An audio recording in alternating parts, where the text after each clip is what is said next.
Andrew Jobling, the accidental author. Great to be here and wonderful to be here with Dr. Jacques Mitchell. Jacques, how are you? I am doing great. I'm excited to be on another time to share with you, Andrew. It's always exciting to get the opportunity just to share with you. Yeah, Jacques, we did a podcast recently, didn't we? That has been very successful, and I know a lot of people have been inspired by your message and your achievements. And so I wanted to catch up with you again because exciting news for you, mate, is you've just released your 8th book. Yes. And I'm definitely excited about that. And this book, Andrew, I'll tell you about it as we talk about it during the podcast, but this was one of those unexpected moments or unexpected books that I didn't even see coming. Really? It was like I saw it coming, but I didn't see. I knew it was coming, but I did not know it was coming at that time. Okay, fair enough. Well, Jacques, before we jump into it, I mean, obviously a bit of introduction for those that don't know you. I mean, you are now the author of 8 books. You are a speaker, you're a coach, you work in the health space, you're very, you've worked in ministry, you've been a pastor. Have I missed anything? I think you. There are so many things that I do. I know, and now yeah. you're creating an online learning center. I know that. So now you help Absolutely. people write books as well, which is awesome. I love that. And do you know the thing that excites me the most, Jacques, is when we first connected, which was, I don't know, 10 years ago. I don't even know how many years ago it was now. Do you remember when it was? It may have been around. It's been about 10, 12 years, something like that. Yeah. And when we first met, you had started doing an online program that I had launched. I launched that back in 2011, so 10 years ago. And Wow. that was to help people that wanted to become best-selling authors. And you did that. And what I'm proud of, and this is the only bit of this that I'm proud of, is that I helped you with your first book. And now you've just published your 8th. So, wow, what an amazing journey. Tell us a little bit about it. I know. I think you said it just perfectly. What an amazing journey. And what I've learned, Andrew, is that a journey is just what you said. It's a journey. Sometimes along the way, we make plans and we lay out our agenda to achieve certain goals and to achieve certain things. But we learn along the process that it's a journey, which means that anything can happen at any time, but we have to be willing to adjust ourselves to be able to function in the season that we're actually in. And you have, I mean, you've obviously gone along this journey and you've had obviously your fair share of storms in the journey of life and had to reset the sails. But one of the things I really want to talk about that I think is key in any success, whether it's becoming a best-selling author or anything, is having clarity before you start the journey as to where you're heading. And every single person I work with, and I know people watching this, if they've worked with me, they'll know the very, very first session we start this concept of vision and getting clarity around, well, what's the big picture? Why am I writing a book? Because a lot of people, unfortunately, write a book and they end up with a book, but that's it. And my whole concept is it's not about the book. It's about what the book can do, the lives it can impact, the doors it can open, the things that can help you establish and create. That book is to me, I call it the key that unlocks the door to all sorts of amazing things. But unless we have clarity of vision before we start, it's very easy to get lost. Now, you talked about negotiating the journey. Well, you won't negotiate the journey if you don't know where you're going. Absolutely. So tell us about where when you decided to write your first book all those years ago, what was your vision? Actually, my vision was after going through your program, one of the things that really inspired me, Andrew, was the idea of creating a cover. I so love that because you're able to see the finished product. And our last meeting, or our last podcast, rather, we talked about what vision is. It's really the ability to be able to see beyond where you are and to what you are actually imagining or you actually believing that's going to actually occur just in general. And as authors, we are our own architects. We're our own painters. In essence, before we start the project, we see that masterpiece at the end. It's just a matter of getting to that completion process, or that completing point of the ending process in general. We're our own contractors per se. We're laying out foundations and we're laying out different details so that we can bring to fruition what we're actually believing for. And vision is a key component in bringing that to pass. When you wrote your first book, what was that vision for you? Like writing the book, what was it that drove you to want to write your first book? What really helped me out, what really challenged me and helped me out was the idea of helping someone to really conquer their day, because my first book was effectively conquering your day. In essence, I was really really passionate about really winning the day, because I know how challenging life is. I know how life has ups, downs, has different turns. And I think once we're passionate about something and we really have a desire to do something, we just want to spread it and share it. And we just want to share our gift and our passion and our energy with someone else, so that they can experience what we experience. And I think that as authors, we feel that same way. We feel like the information that we have that is so vital, is so important, is so impactful and potent, that we want to share that information to help people out in life. So so that was my inspiration. That's awesome, of mate. helping others. Yeah. Okay. So your initial vision was to help others, and I know that still is, but I know that your vision has grown over the last 10 years as well, since you published your first book. Tell us how that vision has evolved for you now, as with each book that you publish and with each success you have in your career. How does that impact the vision you now have? I think it's a matter of taking, of course, when I started, I wanted to help people, but sometimes we can get in the process when it comes to writing books of actually looking at the next project or looking at the next book. But I think really looking to see how we can expand that to help other people out, to help other people become authors, to help other people become entrepreneurs, to help other people to become what we are just in life in general. Okay, so someone's sitting here watching this, Jacques, and they're going, okay, well, I want to write a book. A vision, that's a bit scary for me. What if I can't achieve it? What would you recommend to people that are in that position now, where maybe they've started and they've lost sight of their vision? What advice would you give them? How would you help them build a really strong, clear, dynamic vision? I would tell them that it's a process. Writing is a process. It's a process of planning, and I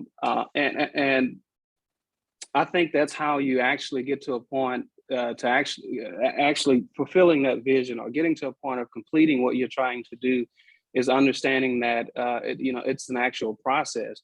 And I think that sometimes I think we talked about discouragement the last time. Discouragement comes.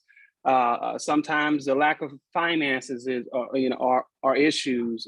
Sometimes the things that we're going through in life, the challenges that we're having in life, just in general, are things that can stand in the way. But I think that having intentionality and being intentional and making that effort to achieve what we're trying to achieve, and making that effort to keep going whenever we feel like giving up and throwing in the towel. Sometimes discouragement comes, it knocks on the door. Sometimes we feel hopeless, and we feel, but we have to be willing to once again see ourselves beyond where we are. Yep. And realize that this is a step-by-step process. I'm starting with a blank canvas, and I understand that I'm starting with a blank canvas, but I cannot overwhelm myself. I have to take one step at a time. you got to take one step at a time. Absolutely. And Pete, you mentioned the phrase win the day and conquer your day. And people watching this are familiar with that. As I said to you in our podcast, I talk a lot about winning the day. That's the key thing. I mean, you'll never create the vision if you don't win each day. And I think a lot of people lose sight of that. They look at this vision and they might have a vision board. They might have pictures of cars and homes and travel and money and impact and, you know, books and movies, and which is awesome. But sometimes it can be very easy to look at that vision and, as you said, be discouraged or have no belief. And then we stop rather than go, okay, well, what do I need to do today? What's the first step I need to do today to start to move towards that vision? Yeah. Wow. Absolutely. So absolutely. If someone's, you know, when you look at your vision, how's your vision? Is it a vision board? Do you have pictures? Is it on your phone, on your computer? How does it work for you? How do you keep yourself in that space where you're excited and moving forward? Actually, one of the things I do, Andrew, every single year at the beginning of the year, I lay out my vision. I lay out my goals for the year. I lay out the things that I want to achieve for that year. And not only do I lay out the things that I want to achieve from a business standpoint and spiritual standpoint, but I also lay out my vision as it pertains to what books I want to write. So what I do is I include in my vision and my business, opportunities and things of that nature. What type of books do I want to write? But not only that, Andrew, when do I want to write these books? Not only that, how long of a writing process do I want to actually have for these projects? And realizing and understanding that, okay, life happens, and Jacques, try not to be so hard on yourself, because as authors, and people of vision, you know how challenging it can be sometimes whenever you have a vision and you're right at the cusp of breaking through, or right at the cusp of really accomplishing what you want to accomplish. Something comes up. It's a matter of really planning, Andrew. I plan at the beginning of the year, so I have something written on paper. I have a vision board that I have that I have on my computer. I have my vision on the background of my computer. I have a sheet of paper on my kitchen table. I have a sheet of paper on my my living room table. I have images on my phone of a physical vision. I have a task list that has every single goal, every single thing that I'm believing to occur in that particular year. And watch this. One of the most important things that I do, Andrew, is this. I check off things as I go. And listen to this. Multiple times a week, Andrew, I look back at that task list. I look at not only my task list, but I look at my picture and I look at what I've accomplished, and I applaud myself and I say, good job, Job. I pat myself on the back. And the things that I haven't done well, I look at it, reevaluate it, and see how I can do it better. That's awesome, mate. I love it. Wow, there's some gems in there, and I hope people watching this, if you're watching this, I hope you got a lot of that. That was awesome. The vision needs to be clear. It needs to be in front of your face. It needs to be there, but you also know that it's got to be. It's only going to happen one day, one box ticked at a time, and every box you tick and every day you take that step forward. You do need to celebrate, right? And if you have a bad day, it's okay. That's life. We all have a bad day. Just pick yourself up, dust yourself off, give yourself a hug. As you said, Jacques, just reevaluate, maybe reset the goal if you need to. It's okay. The only and I Absolutely. think a lot of people have this belief that in the process of becoming an all thing, creating their vision, they're either going to succeed or fail, right? They think they're the two options. Well, no, they're not the options. The two options are the alternatives, or the outcomes are succeed or give up. You can't fail if you don't give up. You can't fail if you give it everything you've got and you keep going, irrespective of the challenges that might come your way. So, but the vision will keep you moving forward. That clarity, vision, that desire to be on a stage or to impact lives or to have money. And I think let's talk about money, Jacques, because I think money scares people. Money, I think a lot of people believe that, or I don't want to make, it's not about money. I want to help people. But I still think we need a vision for abundance because, as as a man of faith, as am I, what you give, so shall you receive. What you sow, so shall you reap. So if you give value to the world, you need to expect to get a return, an abundance, and part of that will be money. Absolutely. Tell us what your idea, what do you think about, what's your sort of attitude towards abundance financially? Oh, wow. I really believe that, that first of all, God wants us to be abundant. He wants us to experience abundance in our life. And I'm a true and avid believer of what I call the law of reciprocity. Whatsoever a man give, you're also going to receive that as well. That's why I was actually sharing with someone recently, Andrew, at work, how I give to multiple charities every single month, and it's multiple charities that I sow into. I believe in the power of giving. I believe that it's going to come back. But as authors, I think that when it comes to money, if the books are, if you're writing for money, you may want to move on to something else, because the money will come. The money will come. And I'll never forget some years back, Andrew, I had a book signing one time at a certain location, and a storm came that day. There were only like a handful of people that came. I was so discouraged. But I picked myself up and helped myself to realize that, Jacques, it's not about the resources. I know you've put a whole lot in it. And while we're talking about abundance, Andrew, one of the things that our authors have to realize is that, yes, you're going to have to put money in your book. To get anything good out of what you're investing in, and it takes putting money into a certain project so that you can reap the process, so that you can reap the benefits of what you're sowing into. So abundance is great, but I would say don't get so caught up on the resources. Continue to be passionate about what you're doing and enjoy that process. And I believe the resources will come, but it takes money in order to push forth big vision.